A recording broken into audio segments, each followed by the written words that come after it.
राष्ट्रवादी काँग्रेस अजित पवार गटाचे आमदार संग्राम जगताप यांनी करमाळा येथे हिंदू जनाक्रोश मोर्चामधील सभेत बोलताना वादग्रस्त वक्तव्य केलं होतं।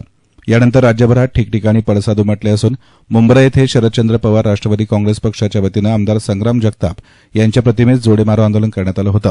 या घटनेनंतर आता अहिल्यानगर जिल्ह्यातही विविध ठिकाणी आमदार संग्राम जगताप यांच्या प्रतिमेस दुग्धाभिषेक घालून हिंदू संघटना आणि आमदार संग्राम जगताप यांच्या समर्थकांनी मुंब्रा येथील जोडेमारो आंदोलनाचा निषेध केलाय।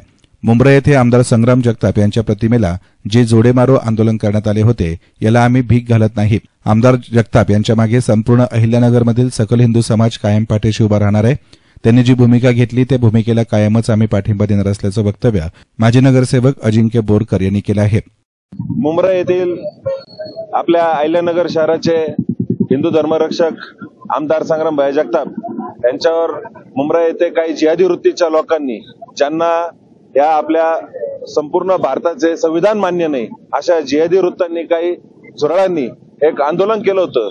त्याच्या निषेधार्थ आज आम्ही संग्राम भाईंना सकल हिंदू समाज पाठिंबा देण्याकरता आज इथं आम्ही संग्राम भाईंचा दुग्धाभिषेक करून त्यांच्या पुढील भावी कार्यासाठी आम्ही सर्व सकल हिंदू समाजाने पाठिंबा दिलेला आहे। आणि इथून पुढच्या काळात त्या अशा झुरळांनी किती काही जर संग्राम भाईंच्या विरोधात पुरपुड्या केल्या तरी संपूर्ण महाराष्ट्रामध्ये सकल हिंदू समाज हा तीव्रतेपणे संग्राम भाईंच्या पाठीशी तिथून पुढच्या काळात उभा राहणार आहे।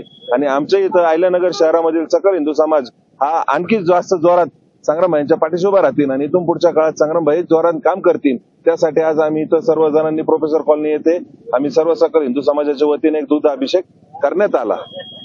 येस्तान मीडियासाठी प्रतिनिधी सार्थक थोरात, अहिल्यानगर।